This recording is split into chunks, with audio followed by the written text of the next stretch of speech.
चलिए अब हम बात करने वाले हैं कंप्यूटर लैंग्वेज की। कंप्यूटर लैंग्वेज मतलब हम बात करें, देखिए यहाँ पे एक कंप्यूटर होता है, ठीक है, और एक होता है ह्यूमन। अब जैसे कंप्यूटर को छोड़ दिया जाए और एक ह्यूमन ह्यूमन मतलब ये देखिए एक इंसान है और एक इंसान ही है। अगर ये भाषा बोल रहा है और इस भाषा को ये व्यक्ति समझता है तो यहाँ पे कोई दिक्कत नहीं होगी। परंतु जब कंप्यूटर की बात करें तो कंप्यूटर हमारी भाषा को नहीं समझता, कंप्यूटर समझता है ओनली 0 1 को, और हम समझते हैं हमारी लैंग्वेज अदर कोई भी लैंग्वेज हो सकती है, हिंदी इंग्लिश मराठी उर्दू कुछ भी हो सकती है।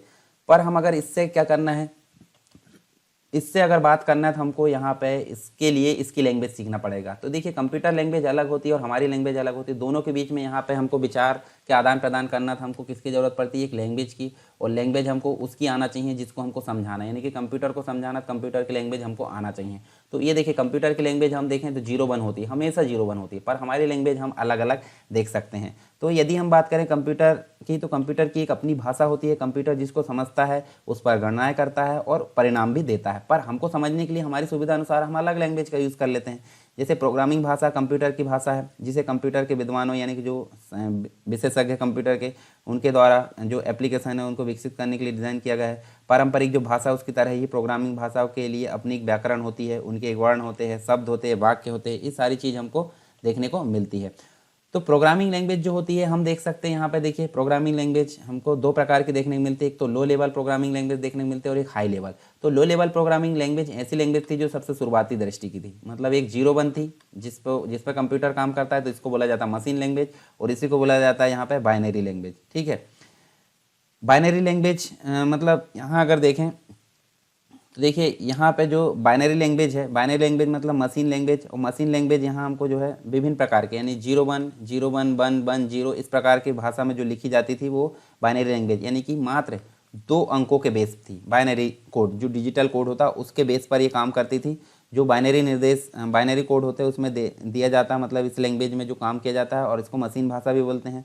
मशीन भाषा मशीन के लिए सरल होती है और प्रोग्रामर के लिए काफ़ी कठिन होती है। मशीन भाषा प्रोग्राम का रख रखाव भी बहुत कठिन होता है इसका, क्योंकि इसमें जो है जो गलतियाँ होती है, एरर होती है, उसकी संभावना अधिक होती है। मशीन लैंग्वेज प्रत्येक कंप्यूटर सिस्टम पर अलग अलग कार्य करती है और इसलिए एक कंप्यूटर के कोड दूसरे कंप्यूटर पर नहीं चल सकते। और लो लेवल के अंतर्गत दूसरी प्रोग्रामिंग लैंग्वेज आई जिसको बोला जाता है असेंबली लैंग्वेज। अच्छा, मशीन लैंग्वेज अगर है, मशीन लैंग्वेज में हमको कोड लिखना है तो उसके लिए ट्रांसलेटर प्रोग्राम की ज़रूरत नहीं पड़ेगी, मतलब जो ट्रांसलेटर है वो उसकी ज़रूरत नहीं पड़ेगी हमको। किसके लिए? मशीन लैंग्वेज के लिए। मशीन लैंग्वेज के लिए ट्रांसलेटर प्रोग्राम की ज़रूरत नहीं पड़ेगी। दूसरी होती है असेंबली लैंग्वेज। तो असेंबली लैंग्वेज जो होती थी, कुछ इंपॉर्टेंट जो कोड थे, यानी कि असेंबली भाषा में निर्देश अंग्रेजी के शब्दों के रूप में दिए जाते थे। उदाहरण के रूप में हमने देखे थे अभी NOV, ऐड हम देख सकते हैं, सब हम देख सकते हैं। तो ये क्या थे? इनको कंप्यूटर नहीं समझता है तो इनको बोला जाता था numeric code. Numeric code machine भाषा की तुलना में असेंबली भाषा को समझना काफ़ी सरल था, लेकिन जैसा कि हम जानते हैं कि कंप्यूटर एक इलेक्ट्रॉनिक डिवाइस है जो कि सिर्फ 0 1 या बाइनरी लैंग्वेज को समझता है, इसलिए जो प्रोग्राम असेंबली भाषा में लिखा होता है उसे मशीन स्तरीय भाषा में अनुवाद यानी ट्रांसलेट करना होता है। तो उसके लिए यहाँ पर एक ट्रांसलेटर प्रोग्राम की जरूरत पड़ी थी जिसको बोला जाता था असेंबलर, जैसे कि हमने पीछे बात कर ली है।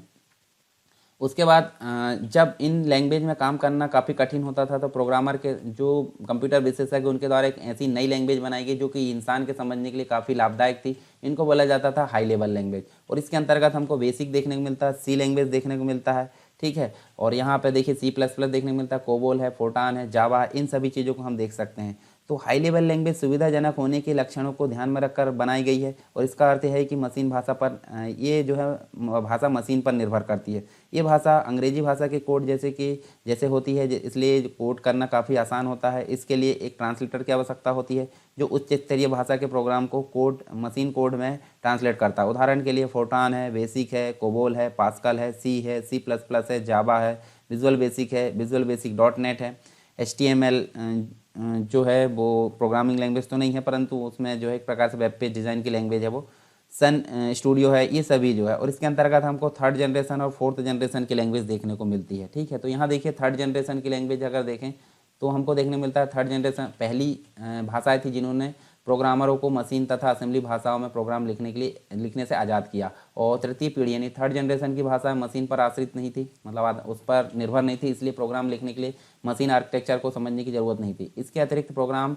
जो है पोर्टेबल हो गए, एक स्थान से दूसरे स्थान पर ले जाने योग्य हो गए, जिस कारण प्रोग्राम को उनके कंपाइलर व इंटरप्रेटर के साथ एक कंप्यूटर से दूसरे कंप्यूटर में जो है कॉपी किया जा सकता था।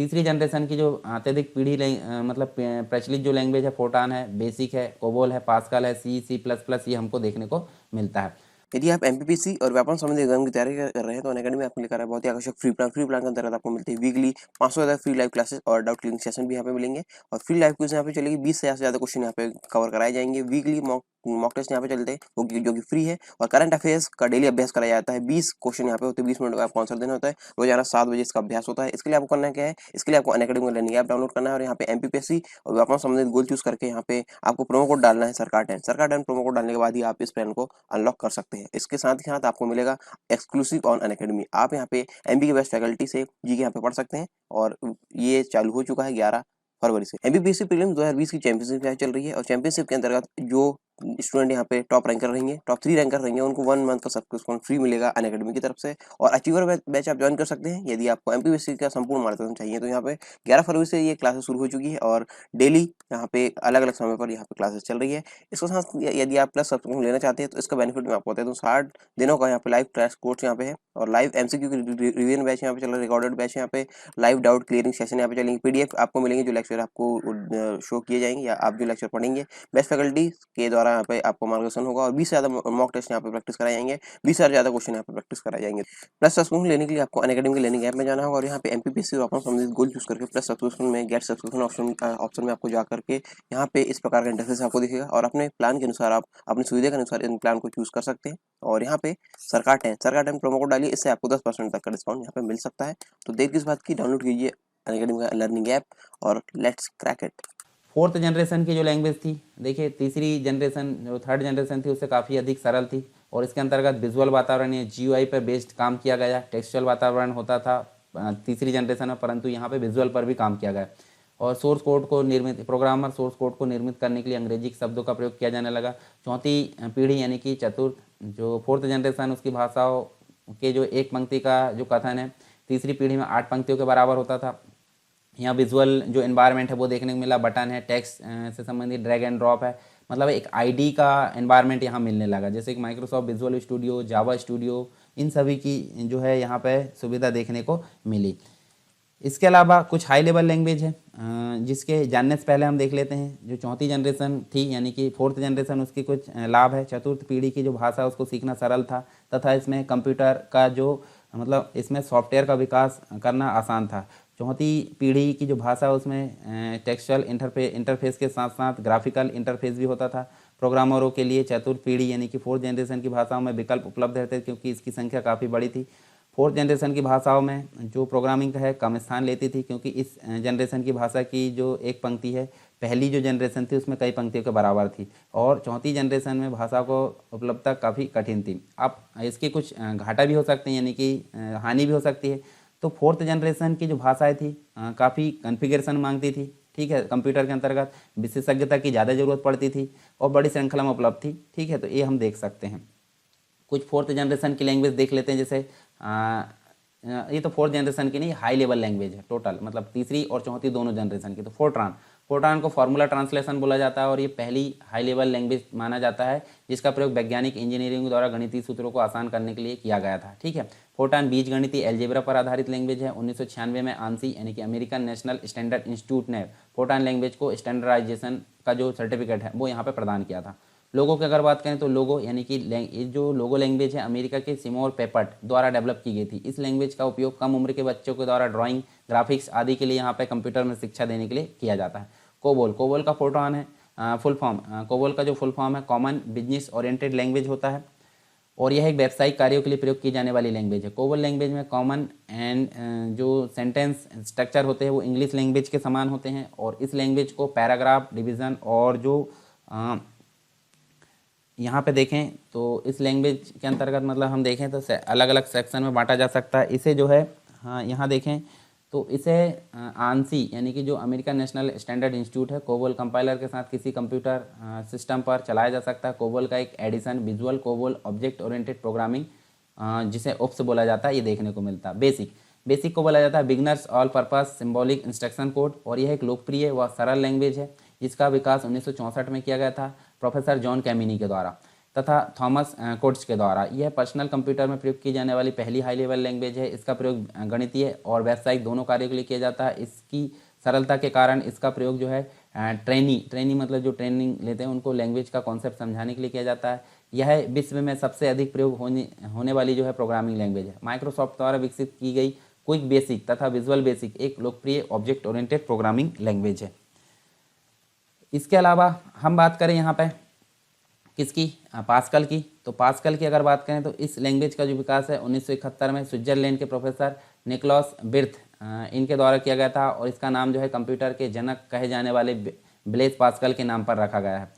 ट्रेनी को लैंग्वेज का कॉन्सेप्ट समझाने के लिए अतः इसे एजुकेशनल लैंग्वेज भी कहा जाता है। फिर सी लैंग्वेज को बोला जाता है मदर लैंग्वेज और 1972 में इसको बेल लेबोरेटरी अमेरिका के अंतर्गत डेनिस रिची और ब्रेन कैरिंगन इनके द्वारा डेवलप किया गया था। इसका विकास उच्च स्तरीय यानी कि हाई लेवल लैंग्वेज में असेंबली लैंग्वेज की क्षमता डालने के उद्देश्य से किया गया।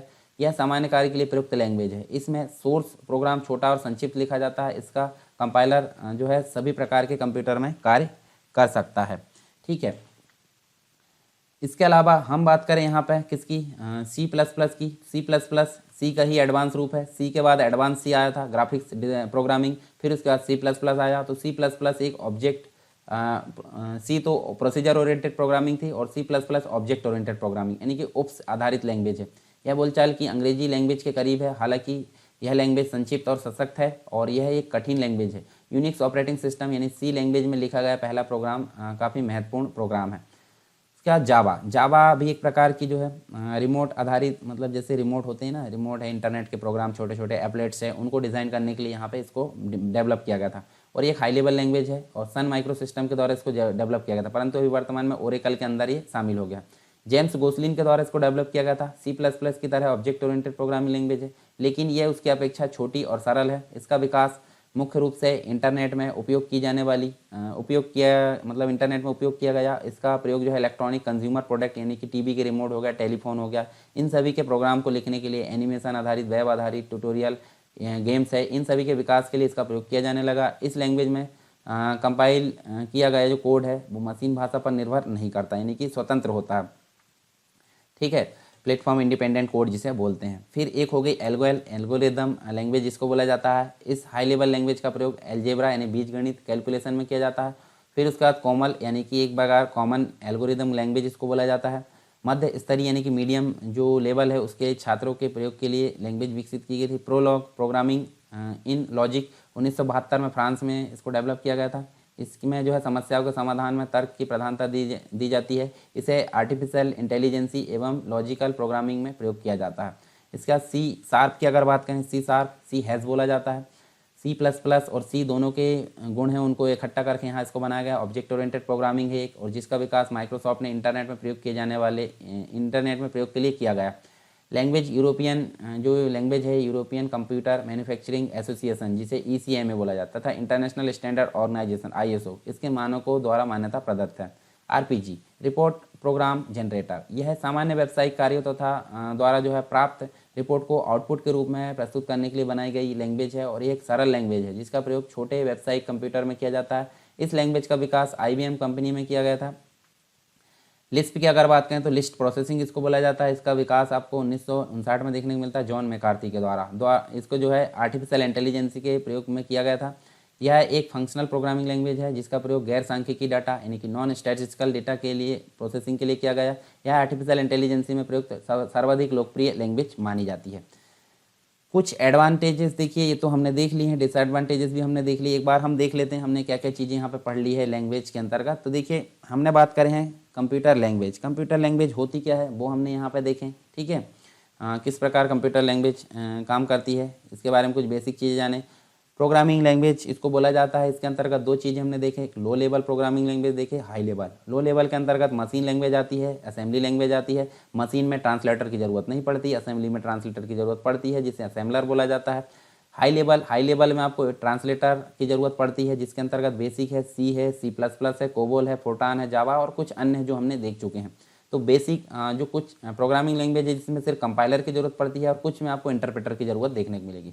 वर्तमान में जितनी भी प्रोग्रामिंग लैंग्वेज आप देखते हैं उसमें सब में इंटरप्रेटर की ही देखने को मिलेगी उपस्थिति। क्यों? क्योंकि करंट में जैसे ही हम एक लाइन टाइप करें एंटर करें तो तुरंत हमको यहाँ पे एरर जनरेट कर देता है। मतलब क्या है? इंटरप्रेटर है, तुरंत वो एग्जीक्यूट कर देगा, कन्वर्ट करके मशीन भाषा में कन्वर्ट करके एग्जीक्यूट कर देगा प्रोग्राम को। तो ये हम देख सकते हैं। हमने बात करी थी थर्ड जनरेशन के बारे में, उसके बाद हमने बात करी फोर्थ जनरेशन। फोर्थ जनरेशन के कुछ एडवांटेजेस हमने देखे, कुछ डिसएडवांटेजेस हमने देखे। फिर हमने हाई लेवल लैंग्वेज के अंतर्गत फोर्ट्रान देखें, फार्मूला ट्रांसलेशन जिसको बोला जाता है, लोगो।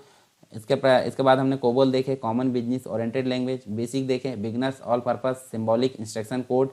इसके अलावा हमने पास्कल देखें, सी लैंग्वेज के बारे में देखें, C++ के बारे में देखें, जावा। उसके बाद एल्गोएल के बारे में देखें, कोमल। और उसके बाद प्रोग्लॉग के देखें, सी शार्प के बारे में बात करें, RPG और लिस्ट प्रोसेसिंग। ठीक है, तो ये आर्टिफिशियल इंटेलिजेंसी की एक भाषा है, लिस्ट प्रोसेसिंग। इसके बाद हम जो है यहाँ एडवांटेजेस आप देख सकते हैं और डिसएडवांटेजेस भी। आई होप सारी चीज़ें आपको क्लियर हुई होगी प्रोग्रामिंग लैंग्वेज से संबंधित।